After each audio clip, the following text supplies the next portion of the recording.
Title card. Up next, Ames City Council. Mayor, City Council and City Manager sit at a curved dais. Well, good evening. I call the regular meeting of the Ames City Council to order for July 14th. Welcome, everybody. And we are working from an amended agenda. There was one item that was added to the agenda, and that is City Attorney Recruitment Plan Update, which is under consent. And that's a motion accepting recruitment timeline update. Does council wish to pull any items from consent this evening? I'd like to pull item 32. Item 32. I'd like to pull item 22. Anything else? All right, entertain motion to approve consent less items number 22, 32, and including the added item. So moved. Second. Thank you. Roll call? Betcher? Aye. Junk? Aye. Corriere? Aye. Rollins? Aye. Beatty Hansen? Aye. Garten? Aye. Thank you. All right, item 22, Gloria? I just pulled item 22 because I know there was some concern among residents about us possibly having our city council agenda posted only in the lobby of the police department. And we recognize that not everybody wants to visit the police department to find out what the agenda is. And so I wanted to make sure that everyone knows that's an additional site. It will continue to be available in the lobby here at City Hall. And you do not have to visit our friends in blue if you don't want to. But they are a good bunch, so. Yeah. And the reason for putting it there is because that lobby is open 24/7 versus downstairs is not open during the weekends and at evenings. So I'll make sure it's accessible. Okay. Is there a motion on the resolution? I would move approval. Second. Thank you. Roll call. Junk? Aye. Corriere? Aye. Rollins? Aye. Beatty Hansen? Aye. Garten? Aye. Betcher? Aye. Thank you. And Rachel, you pulled 32. Yep, I'll be abstaining for conflict of interest. Thank you. Is there a motion? Motion to approve. Second. Thank you. Roll call. Corriere? Aye. Rollins? Aye. Beatty Hansen? Aye. Garten? Aye. Betcher? Aye. Junk? Abstain. Okay, we'll move on to public forum. This is time we set aside for comments from the public on topics of city business other than those listed on the agenda. We ask people to limit their comments to 3 minutes or less. Is there anyone who wants to address council under public forum tonight? Grant? Grant Olson approaches the podium. You just state your name and then you can start. Good evening, Mayor and Council. Grant Olson. If I rolled a push mower powered by a gasoline engine into this room and started the mower, why would that be a bad idea? Hold on to that reason. It's a sweaty week in Ames, air you can wear. When I ride my bicycle around Ames on days as warm as today, my skin senses the different temperatures. The hotter places in Ames have one thing in common: pavement.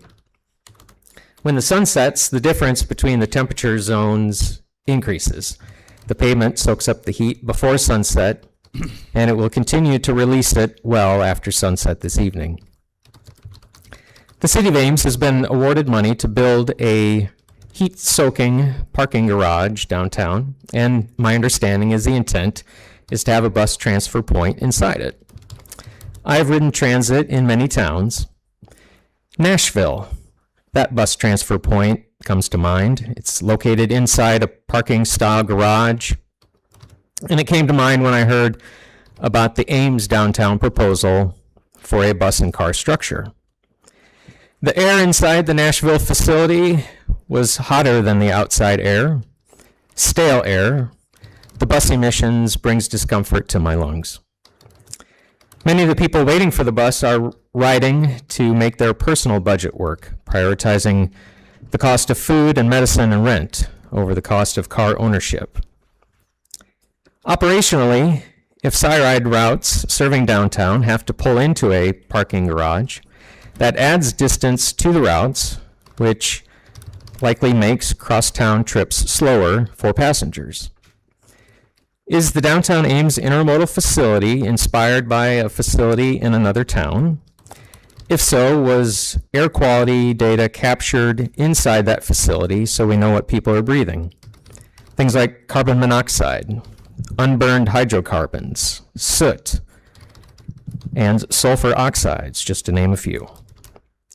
Were sound levels documented, especially the random loud air whooshes that many transit buses make?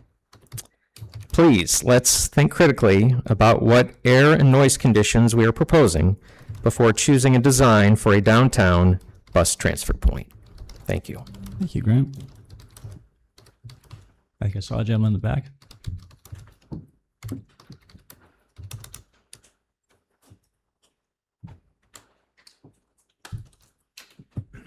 A person approaches the podium. Sorry to take up any more time than we're already going to here, but I just wanted to say that I've been living in this community for a long time, and I wanted to say I've never been MAGA, but make Ames tap water great again. I remember at one point in our lives, 2017, people were wearing shirts that said Ames tap water. Sir, if you, People were wearing shirts that said Ames. Sorry, my apologies. If you no, just want to address the council. People- That. Thank you. My apologies. People were wearing shirts that said Ames tap water, hats that said Ames tap water. And this community, and I knew people who lived in this community at that time who said that they were going to live here forever because we had some of the best tap water in the nation, and America actually had good tap water in general at that time. We have Iowa State here. It's some of the most forward-thinking scientific minds and some of the most resources, financial resources that we could possibly have. And now we are in the midst of a water crisis. So I think that maybe the city should be putting more resources into Iowa State and fixing our water, because really our water nowhere in America, tap water, is bad. We are under a water crisis, and Iowa is in a worse water crisis than the rest of the nation. It's very bad. Thank you so much. Make Ames tap water great again. Thank you so much. Thank you. Is there anybody else that wants to address council under public forum tonight? All right, we'll close public forum. I'll move on to item number 47. Brian? City staff approach the staff table. As they get set up, many of you may have come 2 weeks ago to the public forum or the public input session, and we greatly appreciate the fact that you did. And council is reading emails. They have taken into consideration all of the input they've gotten so far, and we'll look forward to getting more in the future. But there will be no public input tonight, and this item will continue to come back in the future, or may come back in the future, depending upon decision. And public input would be from time to time invited. So I just want to be sure everyone's on the same page. But tonight is a staff report, as well as a decision point for council on some items. So I'll turn it over to Assistant City Manager Brian Phillips. Brian. Good evening, Mayor and Council. Thank you, Mayor, for that introduction. I think that summarizes where we're at pretty well. Brian Phillips, Assistant City Manager. I'm joined by Donald Combe, Director of Electric Services, and Mark Lambert, the City Attorney. Tonight, we are here for the purpose of responding to a request from the City Council on June 16th. And everybody here in the back, I'll make sure that if you can't, okay, if you start having problems, just wave your hand, because sometimes these mics don't pick up very well. I usually have to eat mine in order for it to be picked up. But okay, so you're good to go. Okay, so on June 16th, the City Council requested a memo from the City Attorney outlining the legal means available to limit the construction or operation of data centers throughout the community. Prior to where we are tonight, the City Council has heard a lot about data centers in the last few weeks. On June 23rd, there was a staff presentation about a proposal from Light Edge to locate a data center on city property at the airport. On June 30th, the City Council held a special listening session where feedback was sought about the Light Edge proposal specifically, or about data centers and concerns regarding them generally as a topic. It was pretty well attended with approximately 400 attendees over in the auditorium and gymnasium. And it consisted of a couple of different parts in this listening session. There was a poll of the participants. The results of that poll are provided in the materials in your report, and they're posted on the city's webpage. There were also breakout groups with City Council members and or city staff leading conversations so that feedback could be gathered. And then ultimately, there was a report out from the council members. All that information from each of the groups was posted on the webpage. The city council received all of that feedback. There were feedback forms from individuals who either weren't able to attend or didn't feel like their feedback may have been adequately captured and they wanted to write further information. All of that has been posted on the webpage and was delivered to the city council as well. The feedback was very extensive. I think that is certainly something we can agree on. We have attempted to group it into the following categories generally. Now, this may not capture all of the concerns or all of the feedback, but I think generally the feedback addressed broadly environmental impacts, electricity demand, utility costs, the prioritization of who is served, water consumption, wastewater impacts, accountability and oversight of data centers, the long-term viability and future use of the facilities, public trust and transparency, a lack of existing data center regulations, concerns about artificial intelligence, public health impacts, noise, vibration, low frequency humming, a lack of public benefits, and economic impact and employment. Again, this is not an exhaustive list of all the different types of feedback because there simply is so much feedback that was received. It would be necessary to go to each individual comment to be able to gather the sentiment of the group. Now, the City Council has asked for a review of legal tools that exist to regulate data centers. A memo has been attached to the council report that has come from the city attorney that describes these different tools. They can be broken down into a couple of different categories. And just to set the table for you, the largest category of these is zoning. We'll also talk about utilities, we'll talk about noise, and then we'll talk about a couple of other alternatives that could involve delaying further steps. Unfortunately, we don't have the planning director here tonight, so I'm going to be your second string planner trying to explain the zoning options that exist for you. So one of the first challenges that we have with data centers as they relate to our zoning ordinance is that we do not have a clear definition of what a data center is. We have a definition of a data processing facility, which was defined sometime in the 1980s in our zoning ordinance, from the best we can tell. It doesn't accurately capture what it is occurs in a modern data center. The challenge with that is that in our zoning ordinance, we have definitions for different uses, and then we have regulations that outline where and how those uses may occur. Data processing facilities are allowed in as an office use in any base commercial or industrial zone. We don't think that aligns with what a data center, as we would understand it today, would be appropriately located in. The planning staff has taken to the Planning and Zoning Commission a report for a definition of data centers that more adequately captures the modern understanding of data centers. That occurred in early June, and the Planning and Zoning Commission had some back and forth about some additional requirements that perhaps could be implemented that they would like to recommend to the City Council, but that has not returned formally to the City Council. As we go through these tools tonight, I want to mention that there are 4 items that city staff is recommending at a minimum the City Council consider adopting. That isn't to say that we aren't supportive of any of the other actions or all of the other actions, but the remainder of these actions, these steps, will be up to the City Council to decide what your interest is. Defining data centers as a use is one of the minimum steps that we as city staff believe would be appropriate for the City Council to take.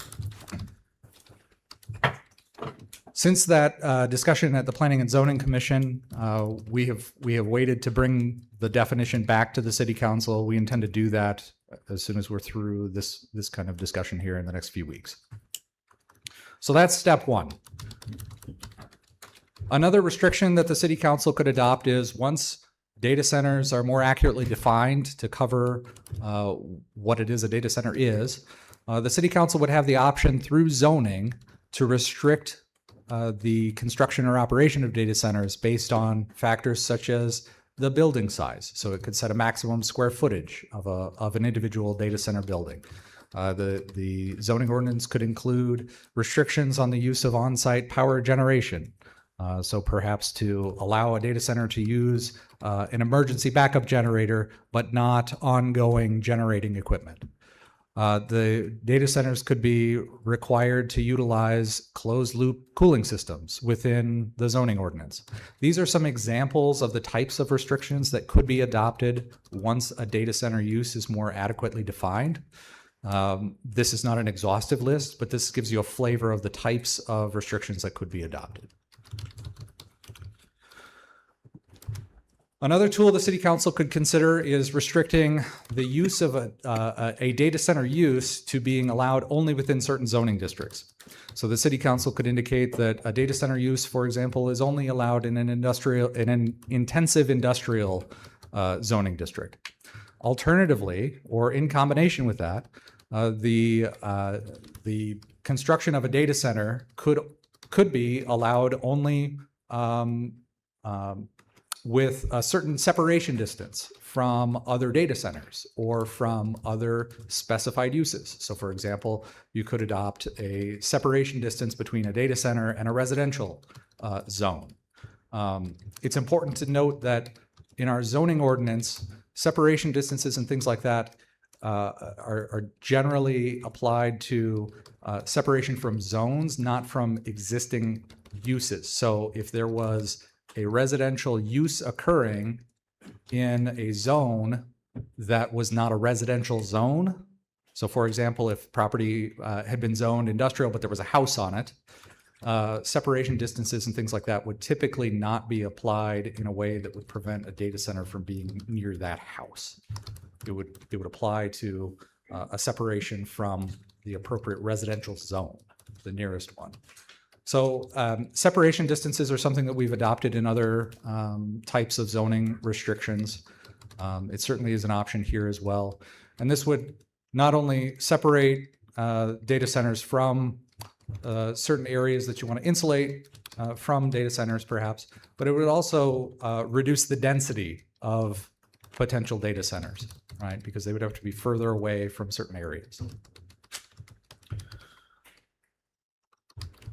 There is an industrial zoning use analysis report that is required for any project, a site development project that is an industrial use. That report obligates the applicant to provide us with certain information about the impacts that that use might generate. And one tool that we would offer as an option is to essentially beef up the type of information that we receive in that report. That is helpful, not necessarily in and of itself, but it is helpful as we consider whether other restrictions that might be implemented, as we consider how those restrictions would be enforced. Right, so not having this kind of information in that analysis report that is very detailed would make it difficult for us to enforce other restrictions that you'll see here in a moment. So in conjunction with the use analysis report, the council could strengthen the site plan requirements for industrial projects. So this would allow a clearer basis to deny projects that do not mitigate their impacts. There are requirements in the site development plan standards for the denial of projects that create excessive noise, vibration, all these other negative externalities. But there could be some more work done to that list of externalities that would allow for the denial of a project, because we have to ensure that the requirements are clear, so that an applicant can either meet them or not meet them and be denied the application, right? We have to set forth clear requirements. If we have these requirements and they are ambiguous, it might be difficult for either at the staff level or at the city council level, depending on the authority that's required. It would be difficult to deny a project and then have that denial hold up, right? We could be challenged. There is also some language that we would recommend, or that would be a possibility for the council to revise. The site development plan requirements include a requirement to ensure that the utility lines that serve a project are of adequate capacity. It's very specific to utility lines, but as we know, there's a lot more infrastructure that is implicated when we're considering a development. There's the generation capacity. There's the capacity of wells and water pumps and sanitary sewer plants and all sorts of other infrastructure that's related. We could look to expand that requirement so that it is not constrained just to the utility lines that serve the project.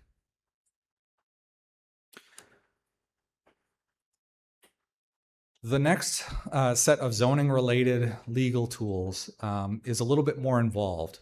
So we'll walk through it here. Right now, the approval or denial process for a data center, as we believe it would be applied under the current definitions, would be a minor site plan, which means that city staff would evaluate the site plan that's provided, would compare it against the standards that are in the code, and then would say, yes, this plan complies and you are allowed to go forth and get building permits and proceed with construction, or no, this plan is deficient and here are the standards that are not met. One option would be to modify this process and only allow for a staff approval or denial of projects up to a certain size. So perhaps there's a square footage threshold or an acreage threshold or some other threshold where we say that a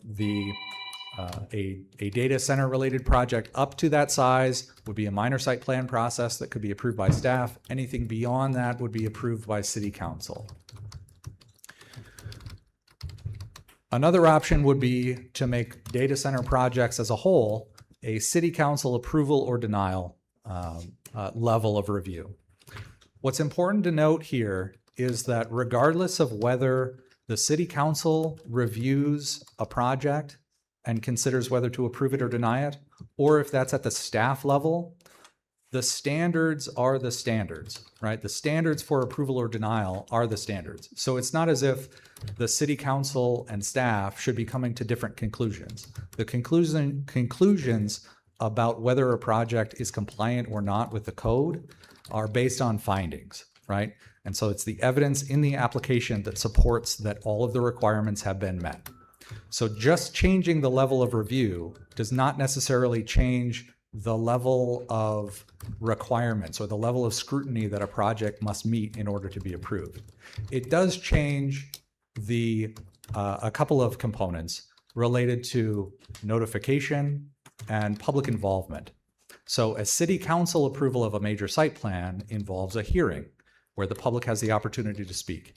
It involves published documents on the city council agenda that people have the opportunity to review and to comment on.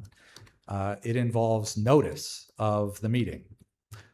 These are things that don't really happen in a minor site plan process, even though somebody could, in theory, come to the planning and housing office and say, I would like to see this application, this minor site plan application, and I would like to provide you comments about it. That just typically doesn't happen, though, because people don't know what the applicant or what the applications are. Right, so we could elevate sort of the profile of that approval process. Another option would be to require data centers as a use to obtain a special use permit through the Zoning Board of Adjustment. This would provide the opportunity Typically in a special use permit process, there's the opportunity to apply certain conditions to the approval. It also involves a public process where affected neighbors and residents have the opportunity to comment. It is something that would be of a far greater scale than the ZBA currently handles. And so we're not certain that this would be the most appropriate avenue for the approval process, but it is one option that the council has. The fourth option would be to essentially prohibit data centers by right in the various zoning districts, but allow them only with rezoning that includes a master plan or an overlay. So what that means is that the default position is the data center could not be built as a project in any zone. If somebody wanted to construct a data center development, they would have to come to the city council. They would have to apply for a rezoning of an industrial property with a master plan or an overlay. That is a rezoning process, which then kicks in notice, it kicks in public hearings. It also provides the opportunity, since it would not be, since having a data center would not, having a rezone is not necessarily a right, it would provide the opportunity that a contract rezoning process could occur. So in a contract rezoning, we do this from time to time. Essentially, the city council is saying, yes, you may have your rezoning, but in exchange, you will sign a contract that says you are handling these infrastructure needs. You are going to design and construct your facility in this manner. These are the restrictions on the property. This would give the city council a dramatic amount of control compared to the amount of control that we currently have related to data centers out in the community. If you recall from the discussion in June with the staff report, we laid out a couple of different layers of city control depending on where a data center project might be located. So we indicated to the council that a data center project that's located on city property at the airport would have a terrific amount of city control over the way in which that project develops. Because not only is that property subject to the city's zoning ordinance, it's also within our electric territory and subject to our electric utility requirements. And we would have a lease agreement, which would outline the different obligations of the developer and restrictions on the development. If you compare that with other areas of the community, there are areas of the community where we wouldn't have a lease agreement. We would only have the utility rules and the zoning ordinance. There are other parts of the community further where it's not our electric service territory, and so only the zoning ordinance applies. So a process through which a rezoning with a master plan or overlay would be required in any of the industrial zones in which data centers could conceivably be allowed would provide the city council with a similar level of control as if they had a lease with the tenant on a property. Okay. Next, the memo covers two aspects related to noise control. So one is to change the noise regulations that we have in the city's noise control ordinance to more adequately capture noise emanating from low frequency sources. Right now, our noise ordinance, like many noise ordinances, is set up to utilize dBA scale measurements. And that is a frequency scale where, or a measurement scale where the very low frequencies are cut out, the very high frequencies are cut out, and it's really only the middle frequencies that mimic the range of human hearing are the ones that are focused on. dBc is the noise scale that would be used to better capture those very high, very low, and in the middle frequencies. And it is better able to capture the kinds of sounds that you might not be able to hear in your ear, but you can kind of feel them in your body. We do not know of any specific communities that utilize a DVC scale, but it is something that we could certainly go and investigate and get some information about and come back with regulations that might more adequately capture DVC related noise issues. Another issue related to noise is that, again, our noise ordinance is really geared towards artificial sources of noise that are produced by people. So things like music from a loudspeaker or a concert or other types of intermittent or temporary types of sounds. The noise ordinance chapter is not really set up to handle noises that emanate from a piece of physical infrastructure associated with a building. And as such, the penalties for violating the noise ordinance are fairly modest.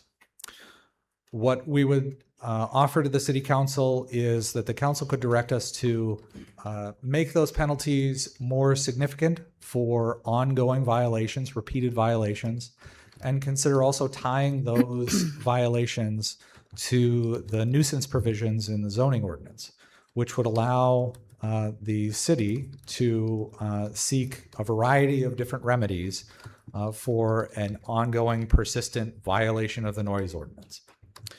That might include up to and including getting an injunction, a court order, to cease the source of the noise. Next, we're going to go into the utilities.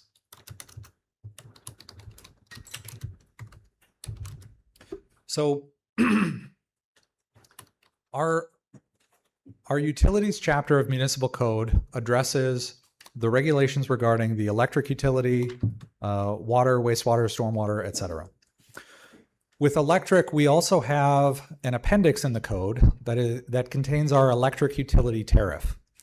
And the electric utility tariff is the basic set of rules for how customer classes are established and who is entitled to receive service and so forth.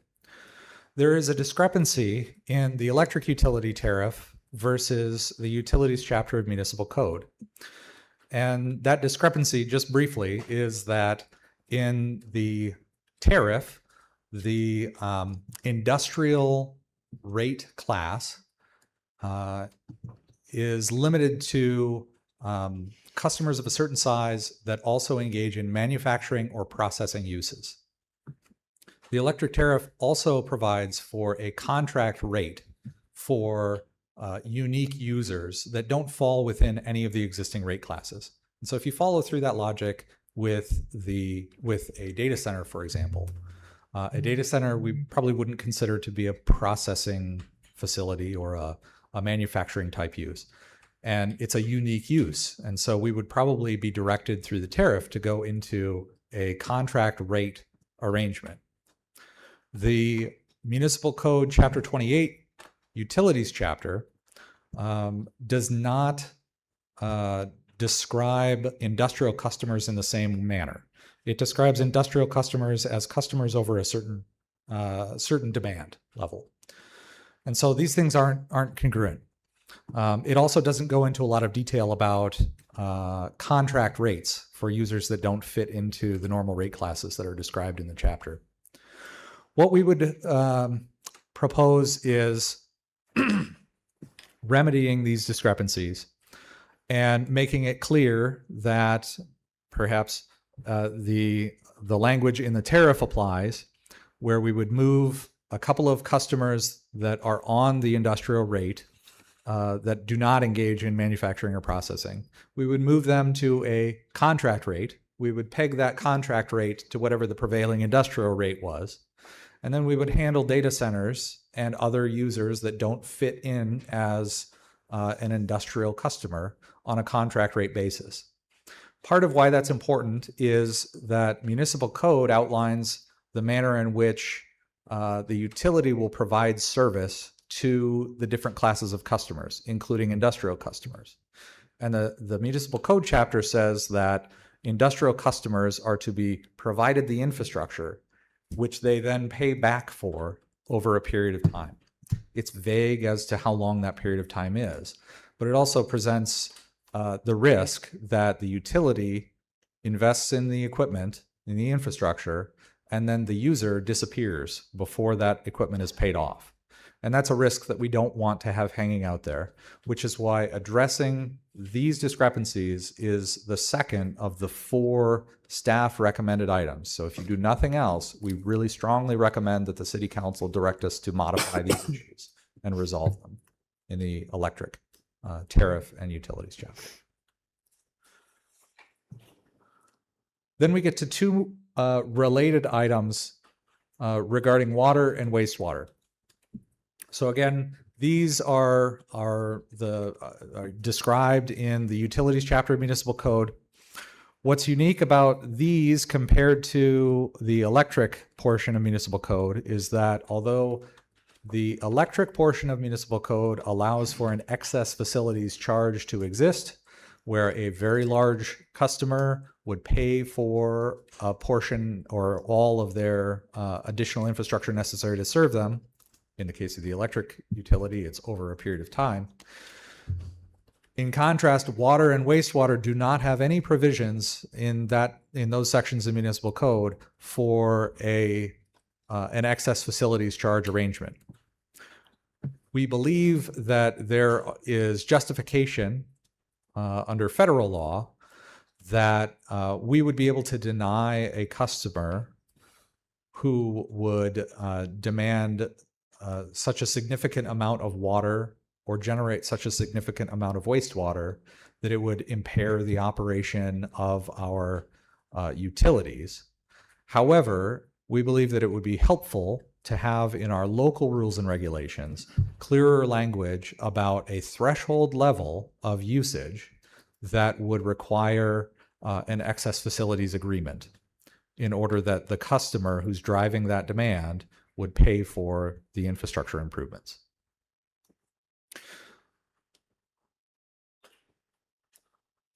Now, the next 2 items are a little bit different than the others that we have talked about. So one item or one option the City Council has is to place a moratorium on data center developments for a fixed period of time. That time could then be amended depending on what the City Council would like to accomplish during that period of time. I describe this as different because this is really this is different than the other specific policy areas that we've outlined that might need to be investigated or modified. This is really a vehicle that allows for those modifications to occur in an orderly manner. So we've outlined in the memo, there are a variety of other communities who have approached things this similarly. What we think is important to emphasize is a moratorium in and of itself is not a prohibition forevermore on a data center development. It is meant to be a pause so that the council can identify what the areas are that you would like to address in the municipal code and in the other codes, or perhaps the City Council would like to gather more feedback or study or ask staff to conduct more research. Those questions get resolved, the policies get adopted, and then the goal of a moratorium is ultimately to lift it, now having in place the appropriate policies to address the use. The other alternative towards the extreme that the City Council has is the council could simply define data centers as a use and adopt an ordinance, a text amendment in the zoning ordinance that indicates that data centers are not permitted in any of the zones throughout the city. This would effectively be a permanent ban. Permanent is in air quotes because there really is no permanence with anything that the City Council does, and you're all aware of this. There's nothing that prevents a future City Council from choosing to modify any of the actions that you might take, including modifying the zoning ordinance to allow such a use in the future. Are there any questions before we move on to the next steps, I failed to mention one thing. So the other two items that of the four that city staff recommends that the council at a minimum address are these two right here about adding the criterion threshold for an excess facilities charge in water and wastewater. So the four big items: define data centers as a use, and address the electric, water, and wastewater chapters of municipal code to address these issues. Brian, Yes. I have one question, which I think I know the Lori, can you answer pull to. your mic just a little closer, please? What's that? Just- Oh, even closer. Okay. Thank you. No one ever accused me of being too quiet before. You just mentioned the permanent ban, which is not ever going to be permanent because city councils can overturn what previous city councils have done. And so in thinking about the item that is under zoning number 7, which was the item 4 in number 7, which you had identified as probably the surest way for the city to know what to expect from someone who's asking us to rezone to allow a data center in a zoning district. That, I'm assuming, is also subject to the next city council or the city council after that. And I'm just wondering how much the code would need to be changed under each city council, or is it just a matter of the discretion of the council changing what it's looking for in those master plans? Well, I think the master plan criteria would have to be outlined in the code, and so it would be up to the council to indicate what modifications they would like to see in the future if they were dissatisfied with the existing master plan process, right? If it was adopted. So let's just say, for example, that a city council wants to limit the size of data center developments.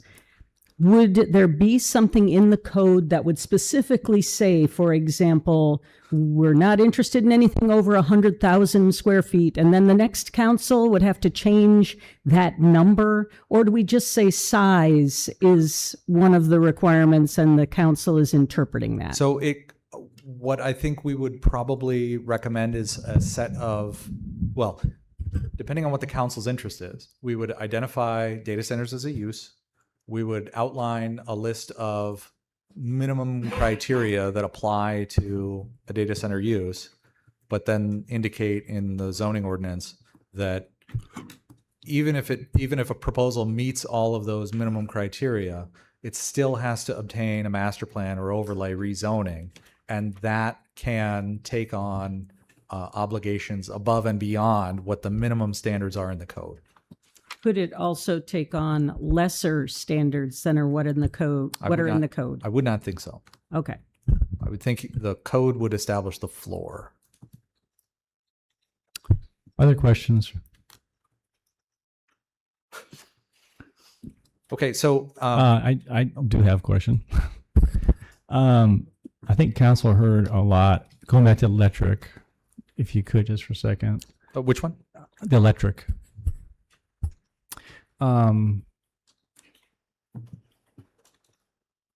So we heard concern about residents having priority, not getting brownouts or blackouts, and also that they wouldn't be charged extra money for if we have to go out and buy power off the grid. I mean, I don't want to get into the weeds, but this is a general higher level question. Is that something that would fit into a contract rate basis, or is that another subset that could be talked about and considered that would put the burden always on, and let's just say it's a high electricity use entity. It maybe it's, instead of a data center, maybe it's a big manufacturing plant that wants to come in. I mean, I think we're trying to look broad, not just at one particular category, but I'm just curious, is there a vehicle by which, and I know that I think I'm right, data centers are handled a little differently by MISO, so I'm starting to get into the weeds. I'm getting above my pay grade right here. So anyway, the point being is, can you just speak to a minute, are there ways to go ahead and make sure that the residents are protected financially and also that they won't have brownouts or blackouts because of the use by a data center? And Mr. Com, you can certainly address that. All right, thank you. So all of our rates are defined as to how they spell out for each of our customer classes. Under a contract rate, that would be a unique contract, a unique rate that only certain customers. So if they're not industrial, they would fall under that. And like Brian mentioned, we do have a couple of customers today that would apply to. Then within that rate construct, we could identify things like the requirement to go out and find their own capacity, or that their capacity, because it may be exceeding what we have built, those additional costs then would be borne by that customer, or that customer, I don't want to say class because it's a unique contract rate. But to your point, yes, sir, we could define that for the specific customers that would fall under this thing. The other, a related point, it's similar to Gloria's question. We could explore setting a floor of obligations for a user under the custom or under the contract rate class, and then the other obligations above and beyond that would be negotiated in the contract. So we could clarify what those expectations are in all instances. And that'd be similar for the water and sewer as well too. So the point is there are abilities in the future working through this process to go ahead and address these concerns. Yes, ultimately, I think we will be seeking direction from the council as to, are any of these areas things that you would like further reports or investigation or discussion about? And we've really only scratched the surface of what might be possible or how we might approach these different topics. And so we would need to go back as city staff and spend some time exploring what our ability is to modify these things. Okay. And Thank what you. the best approach would be. Thank you. Okay. So the next steps here, I'm going to put a document up on the overhead. What we've attempted to do is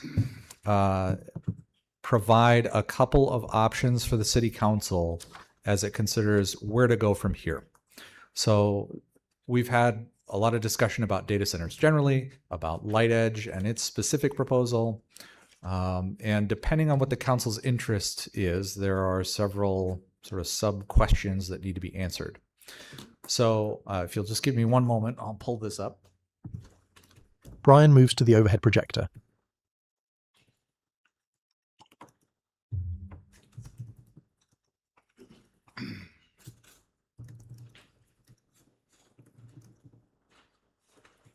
And while you're doing that, council, got a notice there's approximately 80 people down in the auditorium that are watching, and several people are outside too. So in addition to the people here, there's other people that are interested in this topic, and they're down there in the overflow. Brian, could you make sure that that's clear, and that people who may want to take a picture of it, they can take a picture of it? I know this is probably the longest one, I think. Does that work for the people in the back? Everyone see that? Okay. I got thumbs up, so it looks that's good. Okay. Okay. So option one from here, the city council could temporarily delay any decision about Light Edge and its specific request, or any other data center from locating within Ames, and request additional information. So with this option, there would be an opportunity for major concerns and questions that were recently received to be addressed before making any final decision regarding Light Edge's request to negotiate for a lease on city property, and any future requests from other or larger data centers that wish to locate in Ames. So if the council was interested in this option, the city council would need to pass a resolution that would establish the time frame for this temporary delay and the specific information that is desired from the council before the city council feels comfortable making a final decision regarding Light Edge and its proposal or any other data centers. So the way in which we envision this might operationalize is the council would tell us tonight to prepare a resolution for the next city council meeting to establish a delay in accepting the Light Edge proposal or allowing other data center proposals. And at the July 28th meeting, we would look for the city council members to provide information to city staff as to what questions or research or other information would you like to be provided or answered prior to the expiration of this temporary delay. So, for example, the city council could identify items from the presentation tonight, the first 12 items in the presentation tonight, and indicate some or all of those are areas that the council would like to receive further information about. The city council could use the interim between tonight and July 28th to identify other questions or other issues that it would like us to explore and how those might fit into our regulatory framework as a city. But then on July 28th, the council members would all have the opportunity to provide their suggested issues to be explored and answered. The council would agree on a list, and then the temporary delay would be adopted by resolution. The temporary delay, the duration of it, it would be our recommendation if the council proceeded with this, that the delay be commensurate with the level of information that you are seeking to receive, or questions you are seeking to answer, or regulations you're looking to adopt. So if the list of things that the city council would like to explore is very extensive, it may need to be longer. If the city council says, no, we would like to only address the 4 things that the city staff identified as the minimum recommendations to address, then this temporary delay could be of shorter duration. So the council could decide tonight how long that delay is. It does not need to decide tonight. However, the council could delay that decision until the 28th. Option 2 would be to decline the request to negotiate on the city's airport property from Light Edge. Under that option, the city council would have made a decision not to allow a data center at the airport, but would not be making a decision about Light Edge or other data centers locating in other parts of the city. So in that instance, Light Edge or other data center users could choose to attempt to develop their project elsewhere in the community. And the ability of them to do so, of Light Edge and or other data centers to do so, would be impacted by any of the major questions or concerns that the city council would like us to consider making changes to. So if the council says, no, thank you to Light Edge for developing on the airport property, and the city council says to go explore some or all of these different regulatory options, we would do that, but it's possible we may not have those code modifications or clarifications or things like that put in place before we would have a live project presented for approval. Okay.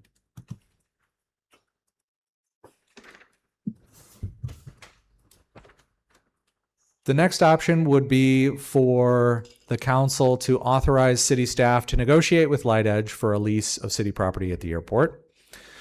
If that was the case, the council would need to provide us some guidance as to what requirements it would be interested in ensuring are incorporated into the lease agreement, and the other agreements that we've previously discussed would be necessary for a project at the airport. So these could contain parameters such as water usage, electric usage, building separation, noise limits, other things above and beyond what's required in municipal code. In addition, the city council could simultaneously tell city staff that it wants to look into these regulatory modifications that the city council could consider adopting. This option could be, it's a possibility for the city council to adopt this option. It would be cumbersome and challenging if the city council directed staff to negotiate a lease while simultaneously entertaining significant changes to how a data center development could occur. That would be a tricky proposition for us to navigate, but it is an option that the city council does have.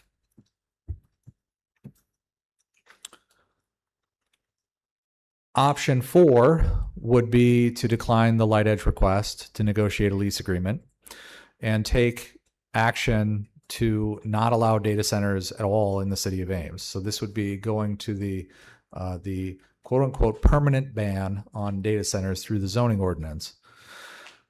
Again, regardless of whatever option is selected, we think that the actions that are identified, actions 1, 10, 11, and 12, related to defining data centers and the utilities modifications, those are all items that need to be addressed regardless of which of these options the city council chooses. In any of these instances, if the city council chooses a permanent prohibition on data centers, if the city council does not choose to do that, if the city council chooses a temporary delay, we need to define what a data center use is first so that we can enact those actions on that use.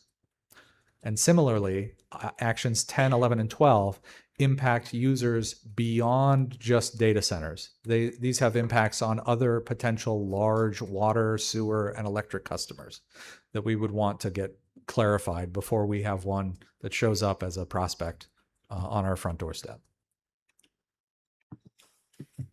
Does the council have any questions that we can answer? Thank you, Brian. Questions, Brian, on the options and also the closing comment he made regarding the 4 critical items that they recommend that be taken up. I have one question about terminology, and I don't know if it's for Mark, maybe, but the phrase temporary delay, a person might understand that to mean the same thing as the term moratorium. And I'm wondering, are we legally obligated to use the term moratorium to express our interest in a temporary delay? No, you're not. That's the term that's generally used, and but a delay and a moratorium are the same thing. But Okay. You can call it a delay, and that perhaps sounds better. But honestly, I'd have to go back and look at the moratoriums that have been passed in other places. I think most of them, I've seen them. I think most of them use the word moratorium, but there's no requirement that you use that word. It's the same effect. Yeah, same effect. Yeah. Thank you. I have one question regarding the 4 items that staff believes we should pursue regardless of which of these choices we make. In order to move those things ahead, would it be helpful to have a motion that separates those 4 from the rest of the list that might be constructed on the 28th? I know that for the resolution, we're going to need to have a definition, which is number 1 of that group. So I'm just wondering about the procedure. Does it matter or doesn't it? I don't think it's essential. I think it's your preference, whatever you'd like to do. I don't think it makes a material difference to us.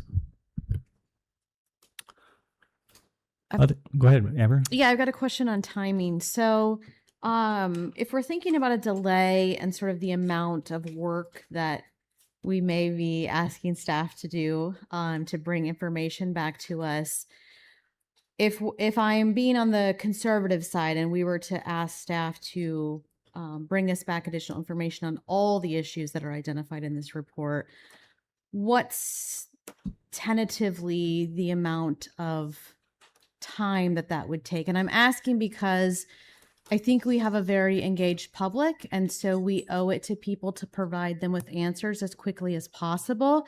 I think when you talk about delays, all of the numbers that are being thrown out are arbitrary in some nature, and so we should use factual information when we figure out how long we should or shouldn't delay things.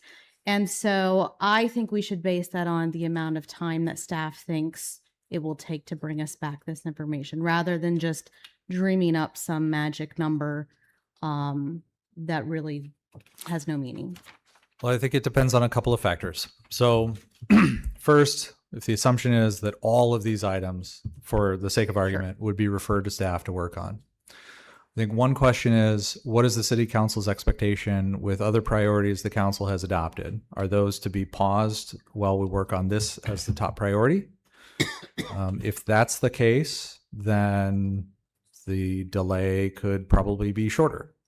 But if it's the city council's expectation that all of these things are worked on while the adopted city council goals and tasks and other items that might be coming down the pike from customers or resident requests, if those all get worked on sort of simultaneously, then this process gets drawn further out. So, and how will we necessarily know that, right? Because some of our goals aren't going to necessarily impact the departments that would be working on these items, right? yeah, So the big one is planning. Right? correct. That's- Yes, I that's the realize major that, one. but I guess I'm just trying to figure out if we make a motion to delay for a number of months tonight. I want to have the best information to determine that number. I would think so. At best, I would think it would take at least 6 months for us to get all this information brought back to the city council, have thorough discussion, thorough research, Okay. have the city council adopt policies. At worst, I would think it's about a year. Okay. It's going to depend on how you want to filter in the other work and priorities that you've set about as your goals and tasks. So between 6 months and a year. And 6 months is doing nothing but this, right? Or focusing on this. Focusing primarily on this. I think just for clarity, I think I heard Brian say though, is that it depends upon what particular items counts. I think Yes. Amber's question was hypothetically, Yes. if all the items are thrown in, not saying that they would be all thrown in, but if they were all thrown in, that's a Yes. much different impact on staff than if you got down to, let's say, 80% of them or 70%. The point is that's still that needs to be talked about by council. And that's what you have down on your recommendation is, or the options is that you would let staff know what you want to be focused on going forward. So, But there's nothing that says we have to set the time tonight. No. Is there? I mean, we could Right. wait till we have the list of what people want to cover right. and That's determine the length of the delay based on what actually has to be covered, which would be the 28th. Right. Right. I think as we get a sense of what are the issues that you want to investigate, then that would allow us to come up with a good idea for how long it might take. Some of these things are going to fall earlier in the process versus other things, and so we'd have to filter out what's the roadmap for getting all these things accomplished, which needs to be prioritized first. Remember, these will take some of the city council's time too, right? Because we can research some of these things. Let's say we're talking about what's the proper amount of electric demand that you want, right? We could give you options. We could tell you what other cities have done. You're going to have to sit down and ultimately make the decision. So we'll probably have to have some discussions. We give you some variety of options, and you'll make that decision. So it's not just the research done by us. It's for you to contemplate the information and then give us direction on all those different categories. So it might be reasonable on the 28th meeting, once we kind of know what the issues are, for staff to give us a hypothetical Yep. timeline, right? Of before we decide what the Yes. length of delay should We'll certainly be in a better position when Right. we know the extent of your questions and research. Rachel, what else do you have? Or questions? Any? That was my thought as well.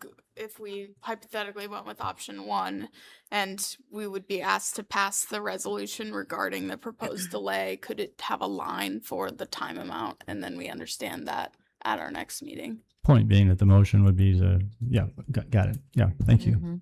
Yeah, Anita, what are your thoughts? My question then also about the delay is that if we said 6 months, but then it only took 5, there's that option to end that delay more quickly in the same way that it's possible to extend Yes. if we need to have more time. Yes. Okay. You can extend the delay. You can shorten the delay. Yes. Okay. Okay. Thank you. Tim? What thoughts do you have? Yeah. Well, first of all, I wanted to commend you for the work that you did to get us here in this discussion tonight. It was very thorough. So thanks for that. I concur with what we've heard tonight from council. This is unlike anything that I've dealt with in 14 years where there's been this level of engagement from the community. And I think that we owe it to the community to listen carefully to concerns and questions and then pursue those. And I think it's going to take some time to do that. So I think that it's both for our due diligence, but also to show respect to the community who cares deeply about this. I am concerned about the level of attention this is taking. We have lots of other issues as a city that what we work on here, we don't do other places. So there's a finite amount of staff time that we have. And so I worry actually a great deal that if we prolong this too long, there are negative impacts on our ability to provide good governance in other areas. And I also think the attention span of the community is only so long. Our attention span is only so long. And so I think having this discussion in a finite amount of months actually helps us to make a better decision than if we stretch it out over an inordinate amount of time. One thing, and I'll finish, that I think is encouraging, this is not a project that is somehow isolated and unique that's never been done before. These data centers are being built all over the United States.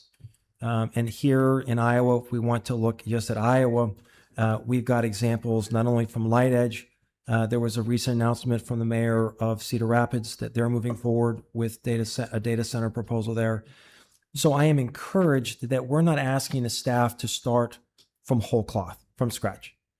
And we talk often here about wanting to learn from other communities. Certainly, Don, your interaction with your peers around the state and around the country, we can leverage that to help us to expedite this. So in other words, that process of due diligence is going to be much easier only because we've got tons of examples of this.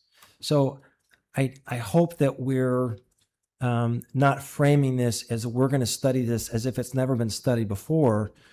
We'll study this in light of our condition here in Ames, but I'm greatly encouraged that we have lots of data on the impacts on water utilities that we can draw upon, and I think that will help to make the process tighter.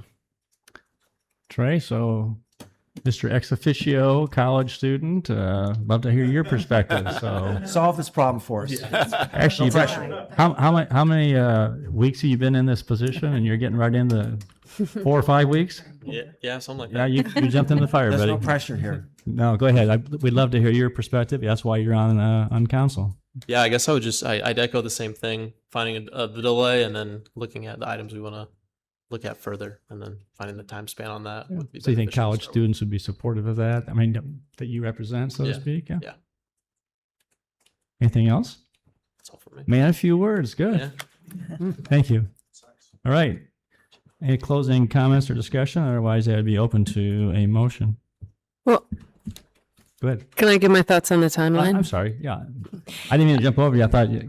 Yeah, I mean it's an interesting thought, but I think there's two things going on. We need the time to digest information, have staff get us information, but I also want to give enough time for public input.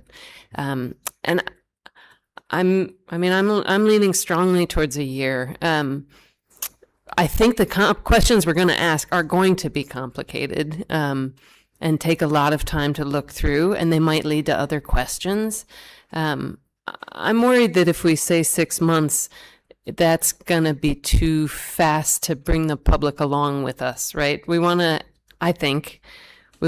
look at, I would love to have a series of, and it wouldn't have to be a lot of workshops, but let's say 3 or 4 throughout the course of a year. One day dedicated to electricity, one dedicated to water, one day dedicated to air and noise, and how they impact. It could be industry in general, or we could talk about other industries and data centers. But I just worry that the community isn't going to be satisfied with less than a year of time to think about it. So that's kind of my thought. And I don't know if other council members have thoughts about that. Yeah, I hear where you're coming from with that.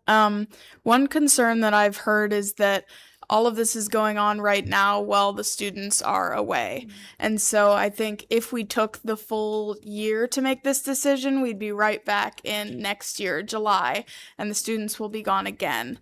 And I'm thinking if we are able to do this a little bit faster, so it could be, we could make a decision in the spring of 2027 instead of in the summer when the students are gone. I think that might be better for the community as a whole. Yeah. Ultimately, though, I mean, do we need to decide that tonight? No. Because I think the list of what needs to be done is something that would drive this. If there are only 4 things that the staff is recommending, that's going to take a significantly less amount of time, and you could still have public input, and it's not going to take a year. But if council adds all of those other things, then it will take longer. So if I can offer a suggestion, one approach that we could consider is in between now and the 28th, city staff could go through the list of options and can operate on the assumption that all of them were chosen, right? When you say options, all the options, I'm sorry, all of the Topics. issues, all the Thank you. topics identified in the memo. Thank you. And we could come up with a roadmap for if the council said do all of these things, how would we schedule it out? How would we approach it? What would the timing be? And then we can go on the 28th and have our discussion about whether you want to add or subtract from that list, and make modifications to the assumed schedule based on that, right? So we can start from the basis that all of this would be done. What would it look like over the course of a year or over the course of 9 months? And would that be subdivided? So, for example, if council said they didn't want all of them, but they had a few of them that could kind of you could massage that, so to speak, in terms of schedule. Amber, you had something else you were going to? No, I was just going to say, like, that was my original point, right? Is that we should be making this decision from a point of what is the actual amount of time that it will take, rather than selecting an arbitrary number. I think I said it already, but the public is already engaged, so I don't know that pushing things out and extending a process unnecessarily is a way to maintain that engagement. I think the better way to do it is to do as much as you can while you have people engaged and they're asking us to provide them with answers. And we do that as quickly to the extent possible that staff is able to help us do so. I have a follow-up question. There have been some instances over the past 10 years I can think of where we recognize the limitations of our current staff and we brought in additional consultants or staff to help us with this. So part of my conundrum is I've been working under the premise that we would be utilizing our current configuration of staff. And I'm not sure that this needs an answer tonight, but I would just offer as a suggestion that there may be some things, whether because of the technical nature of the work that needs to be done, or just simply the number of hours required, would this be a situation where we bring in additional consultant or staff time to help us to move through this? Brian, in particular, you have a lot of other responsibilities in the city that there's only one of you. So having additional staff time might be a way of helping to expedite things. Well, and that is a great point too. And it's one of the things that got brought up on the 30th is bringing in independent experts, unbiased, right? So that we could get other thoughts on this. I think that's that's another reason I think the year is not just an arbitrary number, right? It helps us plan things out. It would allow us to have a workshop once a quarter rather than once every other month. If we were going to have 3 or 4 of them. I don't know. I just feel like we're kicking this can down the road and it's going to, I don't know. The public deserves an answer on the timing. I would like to give them that answer tonight. All right. Is there any other questions or other comments? I'm wondering if staff could give a recommendation for items that might be especially tailored to having an outside consultant involved. Wow. Okay. So I'm wondering if staff could give us some recommendations, on the 28th about items that might particularly benefit from having an outside consultant involved, just so that we have some sense of what you think could go to somebody else and not be done by staff. All right. Is that something that could be done? Maybe. I don't know if I'm prepared to make a recommendation on that right yet. I do think it's possible that we would need to consult with our in-state electric attorney about what's permissible in how we construct changes to the electric tariff and the electric utilities chapter. The rest of these items, I believe, are within our capabilities pretty clearly. It's just a matter of time. All right. Let's get a motion on the table.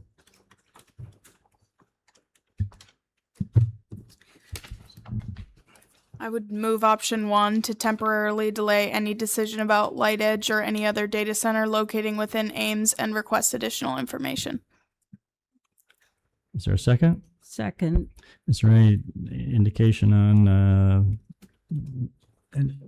the time, the length of time for the delay would be determined on the 28th? Then is that kind of implicit in that? Yep. Okay. And all right, discussion. Do we need, in this case? Sorry, I'm so used to not having problems being heard. I'm wondering if we need additional instructions to specify that we are not using the word moratorium in this, that it is a temporary delay or a pause. That was the question I asked earlier. Yeah, I don't know. I'm asking whether we need to specifically instruct this. I think we understand that. So, Okay. yeah. Okay. All right. Those who made the motion say aye. Aye. Any opposed? Motion carried. How about items 1 to 110? 10, 11, Let's get a motion on that one to give direction to staff regarding the ones that way you know that wants to be. If council supportive of that, there's 4 items that you wanted to have.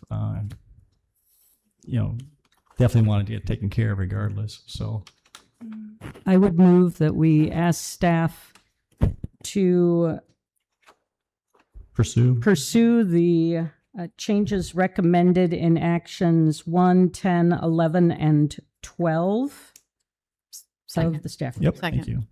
Moved and seconded. Any discussion? Those in favor say aye. Aye. Any opposed?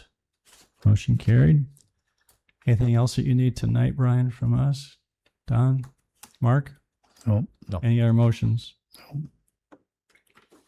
On behalf of council, I want to thank everyone who came. Thank you for letting us have our conversation, and this is going to continue.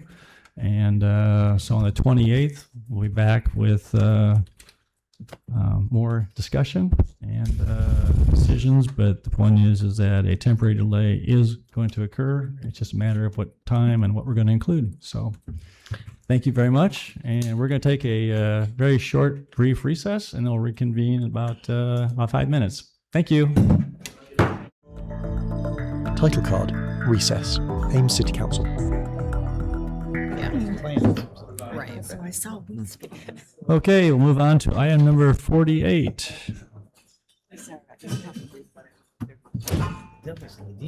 I know. Who's covering, Steve? Pardon me? Who's got What is 48? Denovo. That was my. I am. Okay. Steve? Well, you remember we had a special council meeting. We talked about a variety of different ways we'd seek outside help in design, managing our construction projects. Remember, we had a representative for Denovo. We're going to try this advisory concept we said we would try. So we have I think we went out for proposals. You'll see the submissions of those proposals, and we are kind of excited we're working with Denovo. So that's a different kind of group. That's a group that's going to be our advisor, going to represent us, has construction experience, and we're kind of excited about trying this new version. We tried it once, if you remember, in the library. We used that technique. It was very successful. So we're going to try that one, and we think we have a good proposal before us. All right. Any questions for Steve? I have one question, Steve. One of the things that came out, I thought was a very helpful workshop, was the way in which these types of people will engage on the design side. And so could you just give us a little bit of an overview of the way in which Denovo will be interfacing? Yep. And I'm interested both in the design side, but also to helping in interfacing with change orders. Yep. So that's what we have. We're hiring a group that is experienced in construction. So we bring them in when we put together the design itself. So we have design engineers who are putting the proposal together, right? They'll probably will. But we're going to have somebody who's going to represent us, and they add value to helping maybe move or shape the specifications that will lower the cost but still provide the product we want. And later on, they're involved during the whole construction process. And sometimes we have disagreements with the contractors where they think that it's our responsibility to pay for something, a change order, and we have now an expert with us saying, that's not right. That's not whose responsibility it is. So they have the experience in this whole area of construction. They add to our wealth of knowledge in our team. So that's what we're excited about. So they'll help us through change orders and help us justify whether we should pay it or not, and recommend to you all.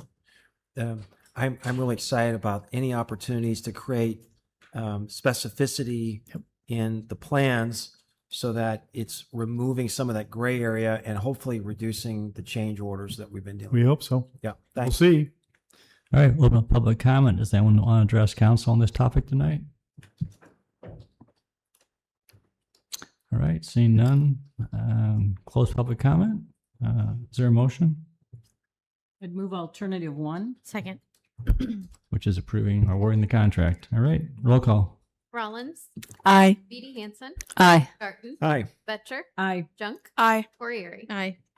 Thank you. Move on to under 49, resolution approving preliminary plat for 5120 Tabor Drive. Benjamin? Benjamin Campbell approaches the staff table.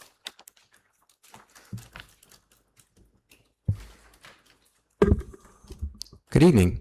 Evening. This is for a preliminary plat for a property that the council just rezoned. It's on the south side of Tabor Drive, just north of the new Lutheran Church of Hope. And it's the zoning there is FSRL, and the preliminary plat shows 5 single-family lots that are all over 9,000 square feet and have at least 77 feet of frontage. The preliminary plat does comply with the zoning. The applicant is required to provide 10% open space based on the FSRL zoning. The applicant has proposed to do that by joining the Sunset Ridge homeowners association, which would satisfy that requirement. But that so that is why there's a addition to alternative one, which is what staff proposes, explaining that that will need to be proof will need to be provided before the final plat itself. If that can't be accommodated within the Sunset Ridge HOA, that 10% will need to be provided on an outlot that is part of the property. Thank you. Questions from Benjamin? Open up public comment. Anyone want to address council on this topic tonight? Seeing none, close public input. There's no closing questions or comments. Entertain a motion. I move alternative 1. Second. Thank you. Roll call. Beatty Hansen, Aye. Garten, Aye. Fetcher, Aye. Junk, Aye. Corriere, Aye. Rollins. Aye. Thank you. Are you going to handle number 50 also? Yep. Good. And 51 also? Yep. All right. Good deal. Go ahead. Number 50. This is for a, this item is regarding a conveyance parcel through a plat of survey. Council normally does not see conveyance parcels, plats of survey. Those can be, council changed the code several years ago. Those can now be administratively reviewed and approved by staff. However, this one specifically involves several easements that are on the property. There are existing utilities that are on the property, and staff requires easements to be put over those existing utilities. The applicant does not desire to provide the easement documents that are companion items to the plat of survey for those existing water and sewer utility mains. Instead, the applicant requests to approve the plat of survey as it is presented with an outline and legal description of the easement boundaries over those utilities, but with no easement documents further describing how those easements would work. Because of the staff is unwilling to approve the plat of survey without those normally required easement documents, as would be consistent with our practice. That is why you are reviewing this item this evening. The city's standard practice is to require those easements with the plat of survey, and therefore staff does recommend alternative 2, that the plat of survey be approved, but conditionally with the requirement that the easement documents be provided and recorded. Thank you. Questions for Benjamin? Ben, help us understand what's the fight about here. Let me give you some guidance. Is the fight about whether there should be easements, or is the question the methodology for establishing the easements? Yeah, so I'll stumble a little bit through this. And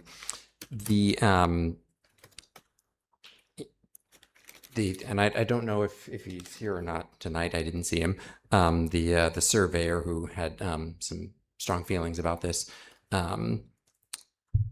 The applicant feels that the city has, I think the term he used was prescriptive easement. But in consultation between planning and our legal department, legal advised that the prescriptive easement does not exist in this instance, and that the easement can only be established through there's a separate process, as I understand, for a prescriptive easement. Mark Lambert, City Attorney, approaches the staff table. The way that we have done it in the past, our practice is to, at the time of the plat of survey, require the easement documents. Thanks, Mark. Sure. You brought in reinforcements, Ben. Yeah, the applicant is saying, well, you've got a prescriptive easement. And we say, well, we would have to go to court to establish the prescriptive easement. So it's easier just to, and better for us just to have the written recorded easement to establish our easement. And So I don't want to belabor this, but I don't know that as a council we've ever talked about what a prescriptive easement is. Let me just throw you a softball. What is a prescriptive easement? Prescriptive easement is that you've been using someone else's property, accessing it, crossing it for a long enough time. It's 10 years under Iowa law that you essentially have an easement, even though it's not a written recorded easement. You have one, because you've been using it. It's sort of like adverse possession, where you use someone else's property openly, and for a period of 10 years, you can claim ownership of that property. But in this case, it's just an easement over the property, a prescriptive easement. So, so it means that, but again, we would have to go to court to establish that prescriptive easement. And I mean, I agree that I think we probably have a prescriptive easement. We're going to have to file a court action in order to establish it, though. And so much easier just to get the written easement and file it. But isn't it more than that? I mean, isn't it, it's not just the easement itself, but the easement document itself explains how the easement can be used? How the easement can be used and the extent of it. That's right. Right? So, which is all stuff we'd have to go into court and, establish if we're going to do it the court route. But And I would add one more piece. Yeah. Having the easement in writing prescribes how the easement area is maintained. That's right. Yes. And so this is actually a protection for a property owner. If you have just an easement saying we have the right to go in and take care of the utilities, for example, but it doesn't prescribe that the city has a duty to return the property in the same condition, Right. best practices for that. This is actually a protection from homeowners. And just as a side note, I'll offer this commentary. There are communities that will create the easements by way of notation on the plat of survey. Right. I think this is a very poor quality, and I create subdivision plats, and I don't think that it's a major burden. The city provides the attorney with the easement information, and all we're doing is we're copying and pasting it Right. and placing it into our form. Yeah. That's it. It takes roughly 10 minutes on a Right. slow day. Yeah. And so there are some additional recording costs to this. But I think that the best practices in subdivision platting around the state are to have a separate instrument of conveyance.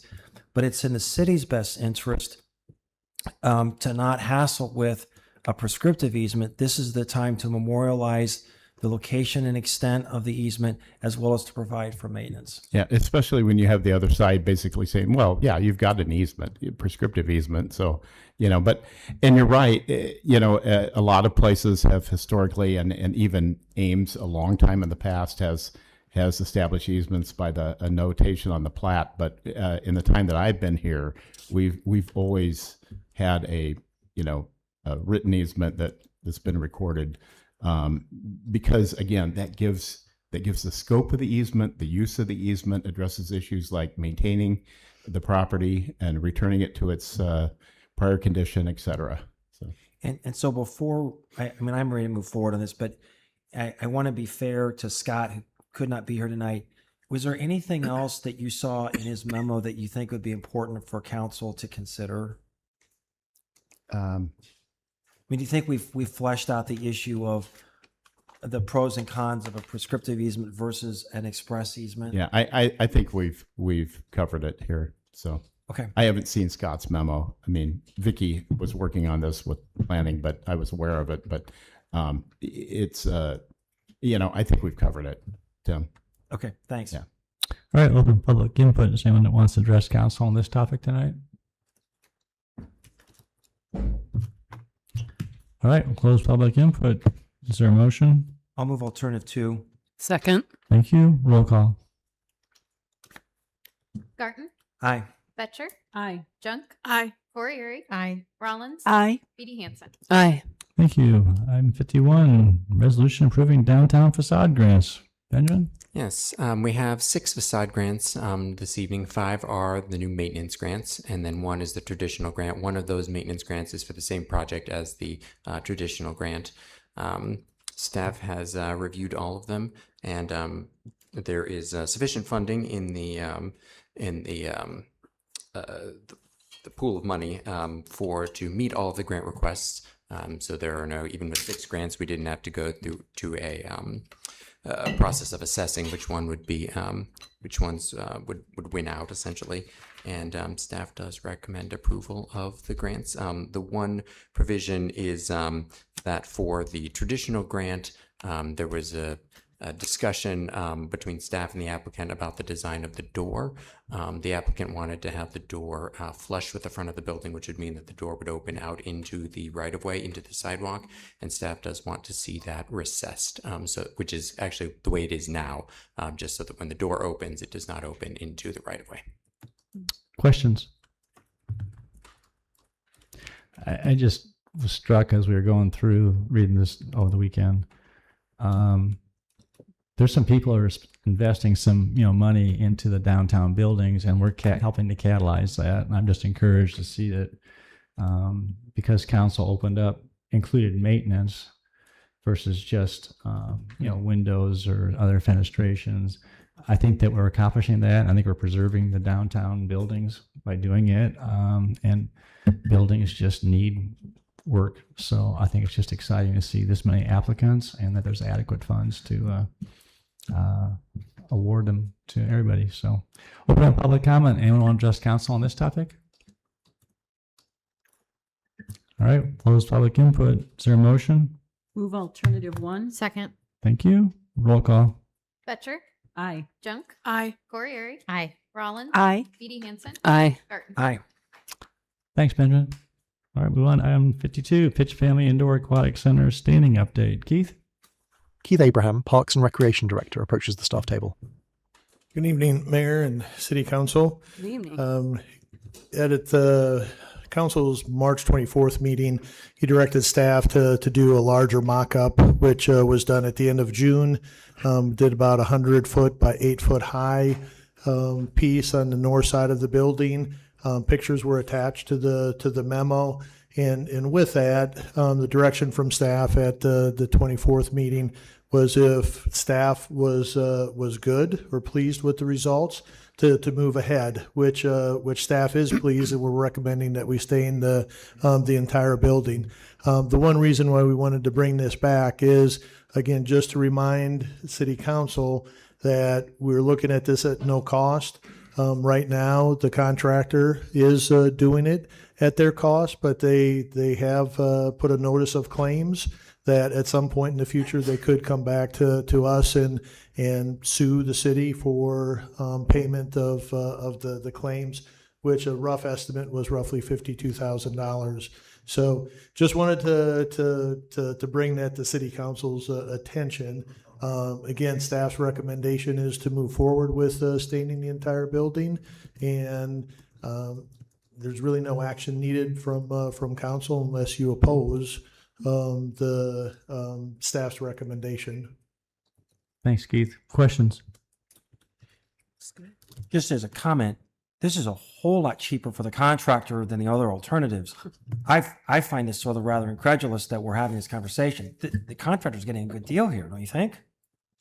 I mean, this was the staining option was the least expensive of all the options. You don't have to comment that. I'll comment on that.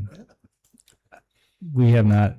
I don't think we have ever heard from the Fitch family before, and we got an email, and he said, "I've kind of laid back, but he did complain or did state that he was, he was concerned about how it looked, and so he was very supportive of this option." And I sent him a note thanking him for his donation, for their donation, which was significant, and just for letting us know how the namesake family feels about it as well too. So yeah, they are very pleased with the facility. Oh, it's a fantastic facility. Yeah. Okay, open up public comment. Anyone want to address council on this topic? Close public input. We will, unless there's a motion to not stain, we'll proceed that's going to go forward. All right. Thanks, Keith. Very good. Thank you. Have a good night. You too. We'll move on to item number 53, zoning text amendment for convenience, general service district standards related to fueling positions. Benjamin, you're back. Benjamin Campbell approaches the staff table.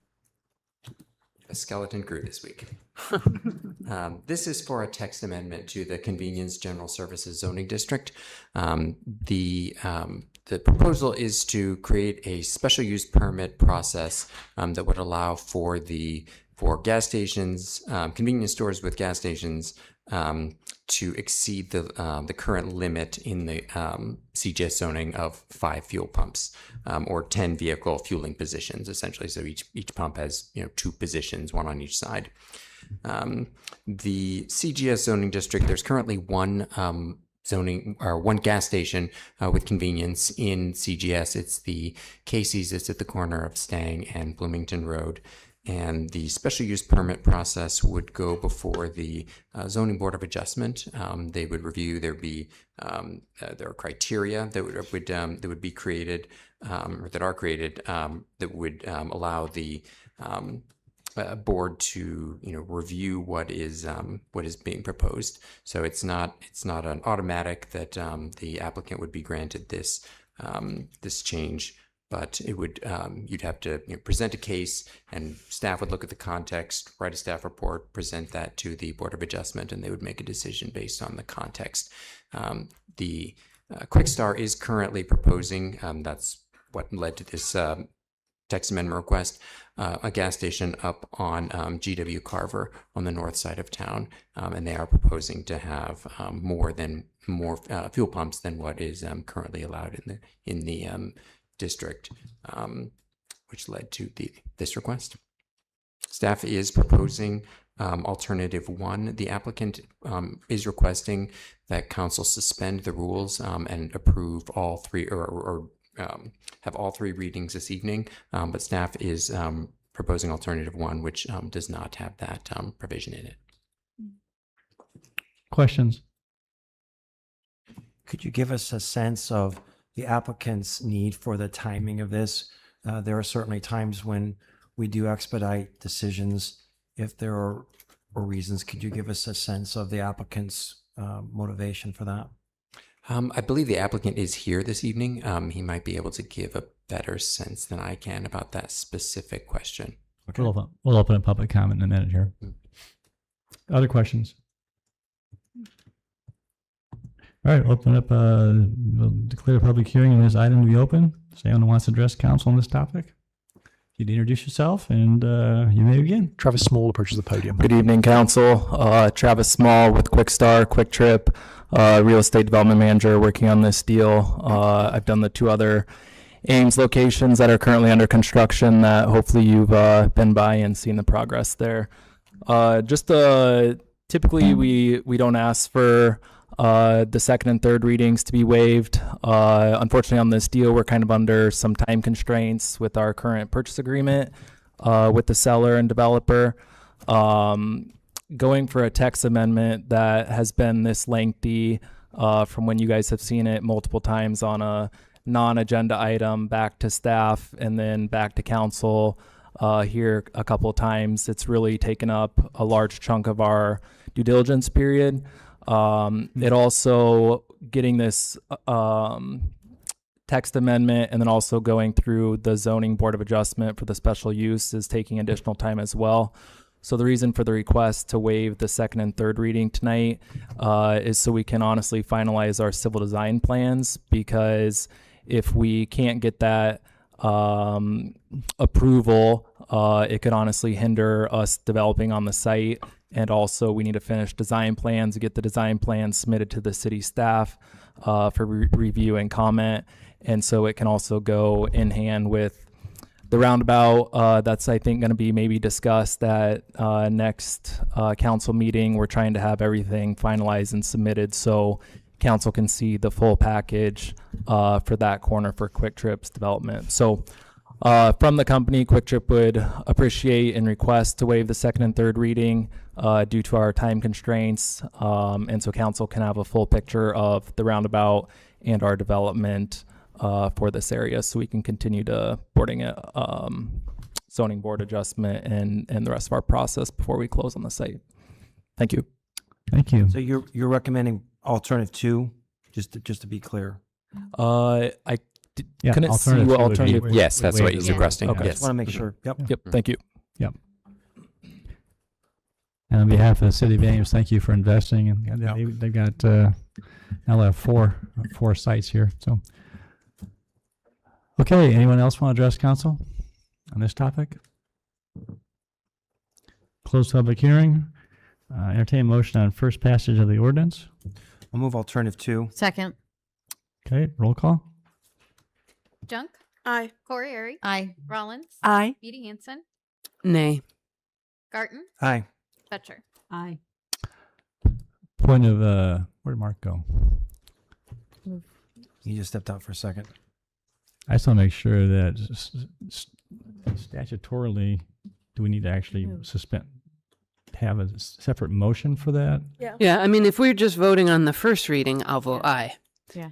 But if we're voting on all three right now, while I understand the applicant's request, I'm not necessarily comfortable moving forward on second and third. All right. Move we waive the rules. Thank you. Second. All right. Those in favor, roll call, please. Corriere. Aye. Rollins. Aye. Beatty Hansen. Nay. Garten. Aye. Betcher. Aye. Junk. Aye. All right. Entertain motion on second reading. So moved. Second. Roll call. Rollins. Aye. Beatty Hansen. Nay. Garten. Aye. Betcher. Aye. Junk. Aye. Corriere. Aye. Entertain motion on third reading and adoption of the text amendment. Move on third. Second. Roll call. Beatty Hansen. Nay. Garten. Aye. Betcher. Aye. Junk. Aye. Corriere. Aye. Rollins. Aye. Very good. I would ask if the record could show that I voted aye on the initial, that would be needs to okay. I thought we were doing all that- three at the same time. That is so fair. Thank you. Could you take care of that, Taylor? Thank you. All right. All right. Thanks, Benjamin. We'll move on to item number 54, hearing on 2025-2026 CDBG Water System Improvement Project.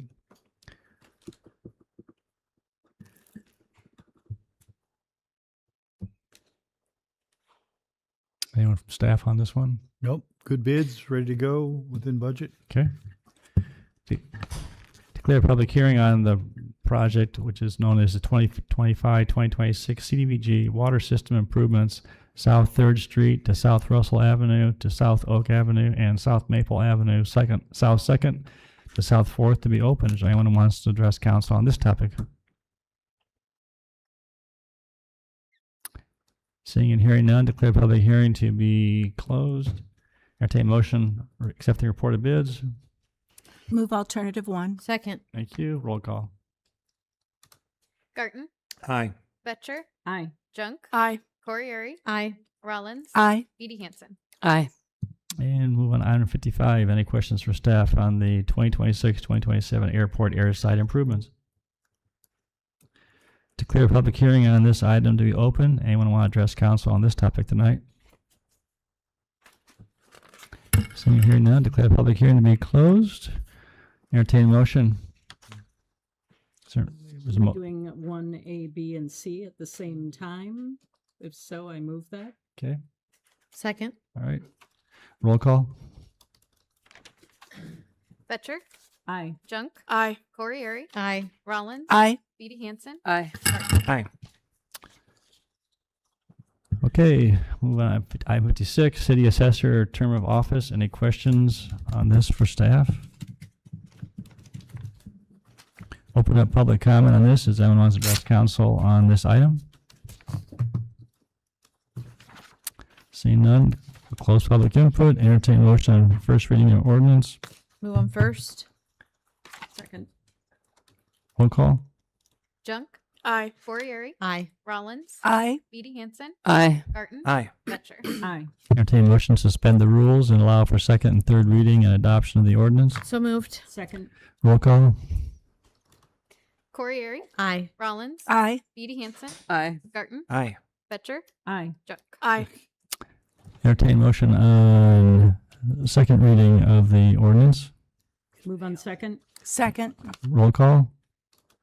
Rollins. Aye. Beatty Hansen. Aye. Garten. Aye. Betcher. Aye. Junk. Aye. Corriere. Aye. And entertain motion on third reading and adoption of ordinance number 4599. Move on third. Second. Roll call. Beatty Hansen. Aye. Garten. Aye. Betcher. Aye. Junk. Aye. Corriere. Aye. Rollins. Aye. Very good.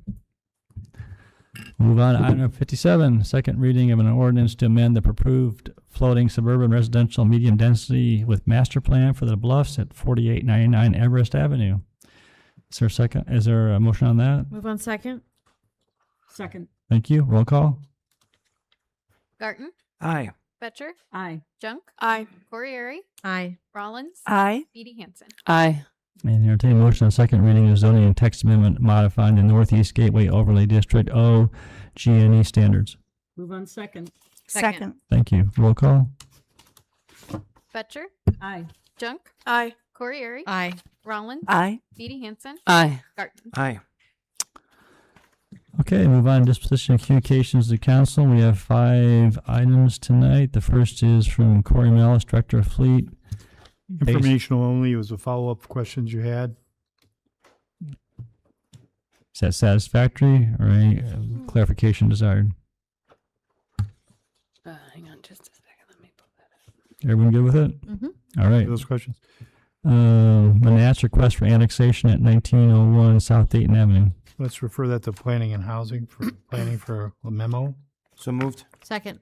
Those in favor say aye. Aye. Any opposed? Motion carried. Item 3 is an email from Bonnie Alley regarding Mortensen Road corridor study considerations. As Ms. Alley indicated, Justin Clausen and I met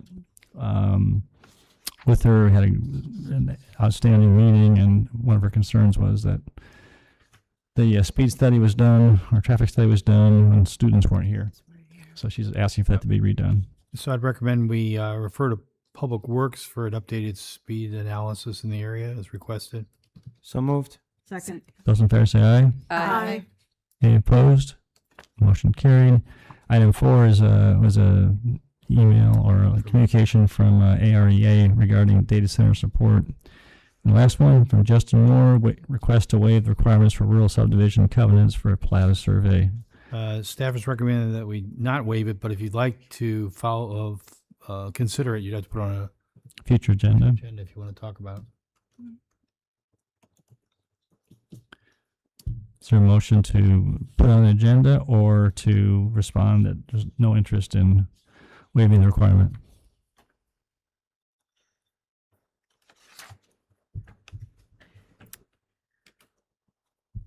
I would move we let Mr. Is it Schickel know that we're not interested in waiving the requirement. Is there a second? Second. Those in favor of the motion say aye. Aye. Any opposed or abstaining? I abstain. Conflict of interest. Thank you. All right, we'll move on to reports from different organizations. Discover Ames, any report tonight? Nothing from Discover Ames. We have not met. Okay, Ames Regional Economic Alliance. Any report tonight? I'm trying to think what the update was. That was an update on Sci-Town, Okay. which was that it is a little bit behind schedule, but they're still proceeding. Light Edge. And then and then a presentation from the folks at Light Edge, which was similar to some of the information we got on the 23rd. 23rd. Yeah. Okay. All right. Story County Emergency Management Agency meets tomorrow night for our quarterly meeting. How about transit? Anything? We met last week, elected our officers, awarded contracts for custodial services, infotainment systems, fuel purchases, and then authorized applying for the Section 5307 grant. Thank you. All right, council comments. Trey, we'll start with you tonight. Yeah, I just wanted to thank everyone who came out again and watched online about the data center. Commend the community for, as this process continued, being a great example of civility today. And I hope that next meeting we can get the community a better timeline of events as it goes forward. And then as it relates to next meeting, I'll be going to San Francisco, so I'll be online. I don't know if we do Zoom or whatever, but as soon as, or as long as being in the middle of Wyoming allows for that. So, I don't know. But yeah. Have a good trip. All right. Tim? We had a terrific Midnight Madness on Friday. Bronwyn almost won the race. That needs to go in the minutes. Very funny. It's very funny. But seriously, a great event for the community. Commendations to the organizers.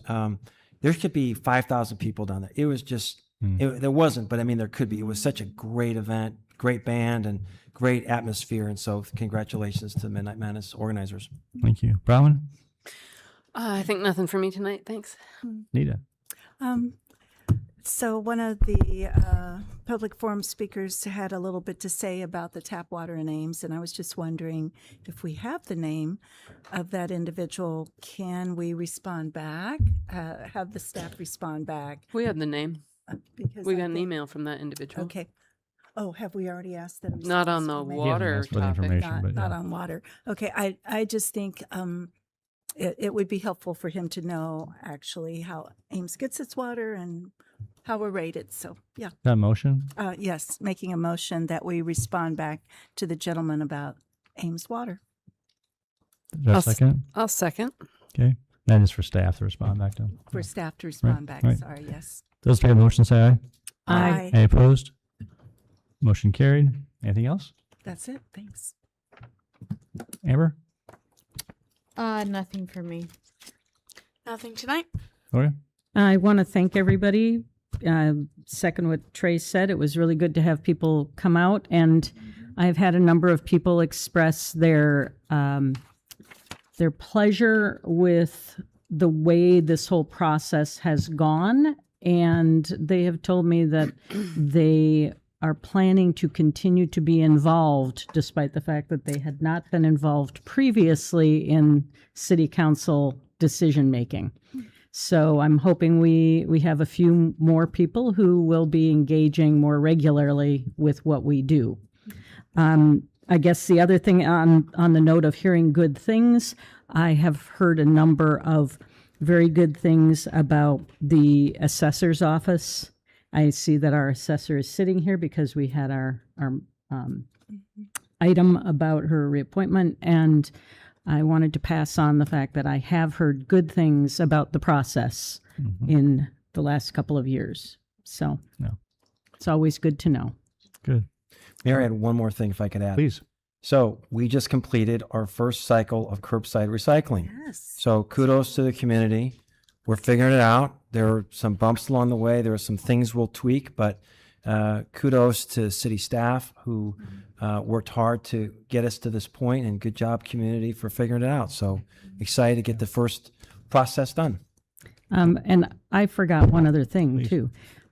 On the 24th and 25th, we're going to be starting is it the 24th and 25th, Susan? Do I have the dates right for Rummage Rampage initial? Okay, so drop off Friday, July 24th for Rummage Rampage at the intermodal facility at 129 Hayward Avenue, and then stop in over the course of the next week, usually in the afternoons, but weekends have a little bit more expanded time, and come visit me in the ramp. It's my favorite event of the year for helping our nonprofits in the community. Mark Lambert, City Attorney, Very good. approaches the staff table. Mark, does council have justification to go into closed session? Yes, Mayor, the council does. Under Iowa Code Section 21.51C, the council can go into closed session to discuss matters presently in litigation or where litigation is imminent. Thank you. Is there a motion to go into closed session? So moved. Second. Thank you. Roll call.